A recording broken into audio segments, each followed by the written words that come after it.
They brought in Hines, and what he did yesterday was spectacular.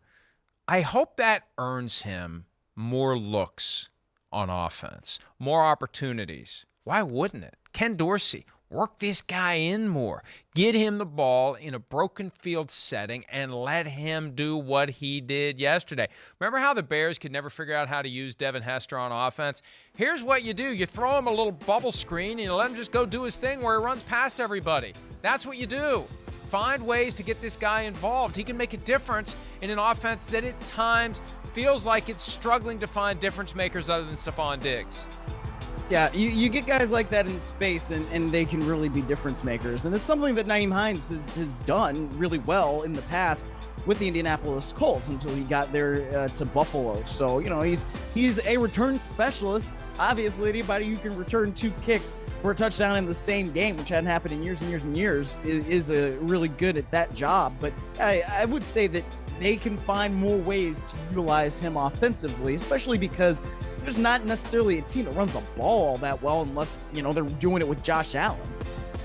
Yeah, and that would be a real boost for a Bills team that feels talented enough to carry the emotion from Damar Hamlin's situation all the way to the Super Bowl anyway. But you still have to get there through X's and O's in the playing of the games. And we saw the Patriots didn't lay down. To their credit, the New England Patriots did not concede. They did not happily play the role of Washington Generals yesterday. That was impressive that the Patriots showed up, and hey, they had playoff berth on the line, but we'll talk about a tough situation for any team to go in and be the opponent when no one is pulling for you. And I'm sure at some point you can feel it. Nobody wants us to win today. Nobody in the world wants us to win today other than our own fan base, and some of them are probably ambivalent about it. So I thought it was great to see the Patriots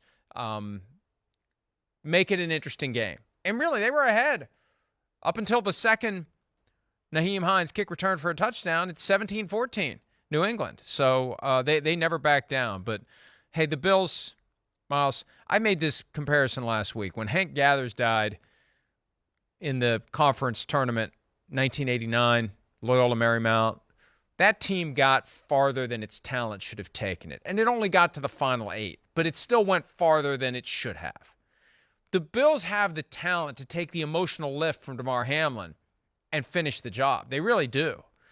At this point, if I had to pick, and I don't want to get caught up in the emotion, but why? It's an emotional sport. The emotion is fueling the Bills right now. Does anybody expect the Dolphins to go in there and beat them? I don't care if Tua Tagovailoa is cleared or not. And I know they've played 2 good games against each other this year, and the Dolphins won one of them. Do you see the Bills losing at home in the wild card round? I sure don't. Do you see the Bills losing at home in the divisional round?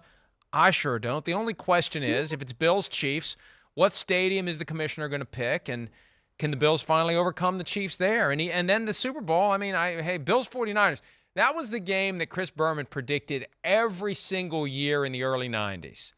Bills-49ers, Bills-49ers, Bills-49ers, and they never crossed paths. They could be destined to finally do it this year. I understand what you're saying, but Cincinnati's going to have something to say about that if things play out the way we expect them to play out next weekend and they end up playing the Bills in Buffalo. That could be one of the highest rated divisional round games for a variety of reasons that we've ever seen. Really. If it's Bills, Bengals, crossing paths, finishing the thing, and thankfully not in Cincinnati, because I just think that would be too weird for everyone to play that game in Cincinnati, but to play that game in Buffalo coming up in 12 or 13 days, Myles, that'd be something. That's a great point by you.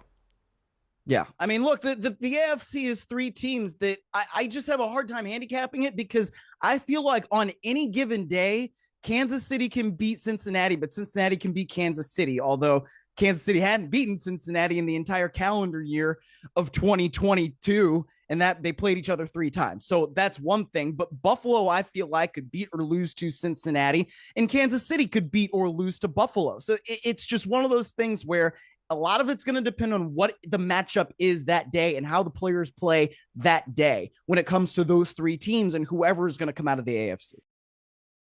Hi, I'm Mike Tirico, and thanks for watching. Make sure to hit subscribe for the latest news and highlights from NBC Sports.